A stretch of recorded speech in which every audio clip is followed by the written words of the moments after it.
Et alors que cette COP28 va bientôt s'ouvrir à Dubaï, l'UNESCO recevra demain à Paris 5 gardiens de forêt primaire.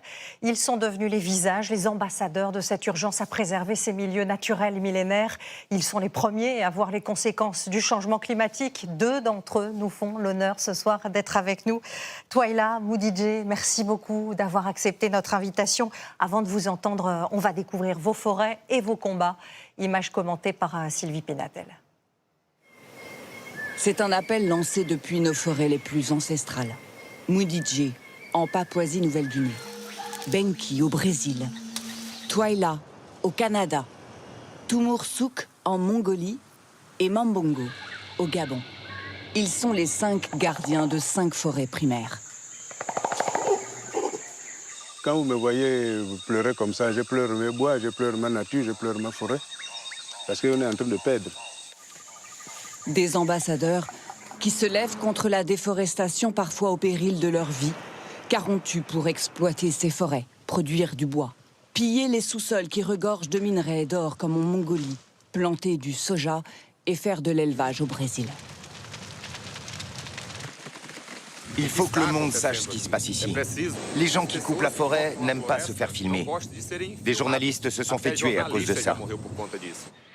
Ces forêts sont pourtant essentielles à notre survie.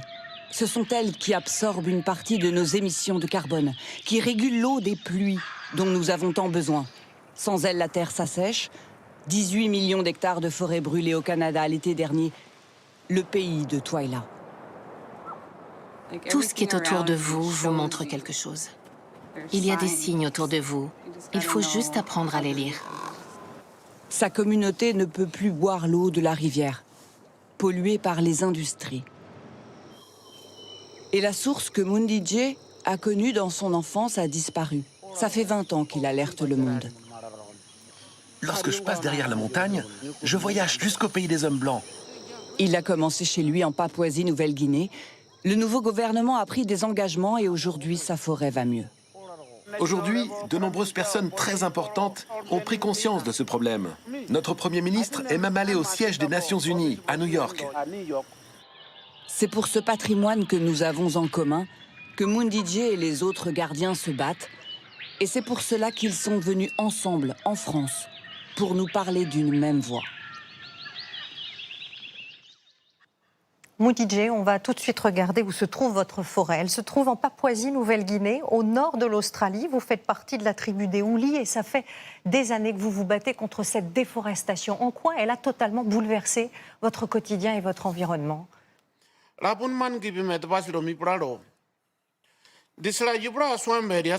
Les anciens nous ont appris quelque chose. Ils ont fait une prophétie. Si le marécage d'Aifuga est asséché et que l'herbe pousse dans le marécage, vous aurez des problèmes. Ce sera le temps du réchauffement climatique. Alors faites attention. Et maintenant, nos sources se sont asséchées. Twyla, votre communauté vit dans le nord-ouest du Canada. On va regarder cette carte à 20 km en dessous du cercle polaire. La région des pôles, elle se réchauffe 3 fois plus vite que l'Europe. Est-ce que vous avez, vous aussi, vu votre nature changer profondément ? Oui, il y a eu des changements. Les lacs se sont asséchés. Et puis, c'est comme si les saisons étaient plus courtes. Et il y a aussi de grands feux de forêt. Est-ce que vous vous sentez menacé aujourd'hui par ces événements climatiques ? On a vu que vous ne pouviez plus non plus boire l'eau de la rivière. Oui, il y a beaucoup de menaces. Je ne devrais peut-être pas parler de poison, mais l'industrie ne nous informe pas de ce qu'il se passe. Comme par exemple avec les fuites de pétrole. Or, c'est la rivière qui traditionnellement nous donne l'eau qu'on boit. Mais aujourd'hui, nous n'avons plus confiance dans cette eau. Nous avons peur de pêcher le poisson, on a peur aussi de le manger. Je voudrais que mes enfants puissent grandir dans un monde où ils ne s'inquiètent pas de manger certains animaux ou de boire de l'eau. Ça n'est pas facile quand on parle un dialecte papou de s'adresser au plus grand du monde. On vous a vu aux côtés de Robert Redford, du prince Albert récemment. On vous voit aux tribunes de l'UNESCO encore demain. Est-ce que vous pensez que ce combat que vous menez depuis des années a changé quelque chose ? Oui, c'est vrai que la situation a changé. L'Union européenne, par exemple, a versé plus de 100 millions d'euros,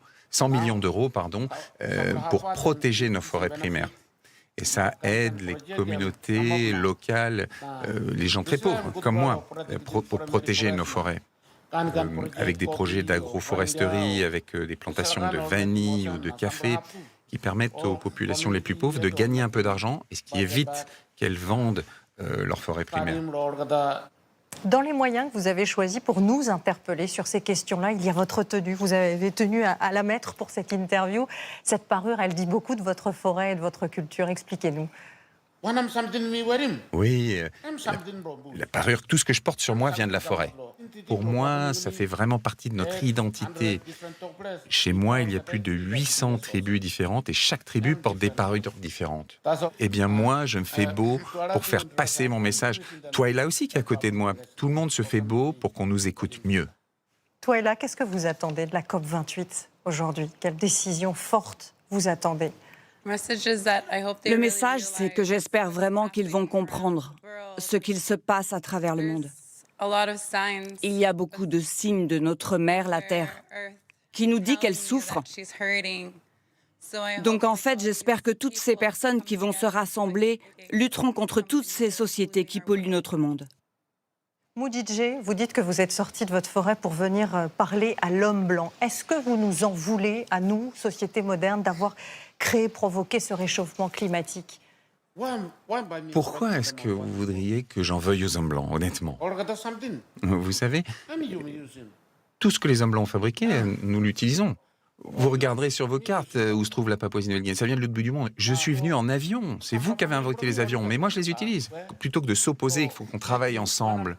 Nous devons collaborer pour protéger le monde.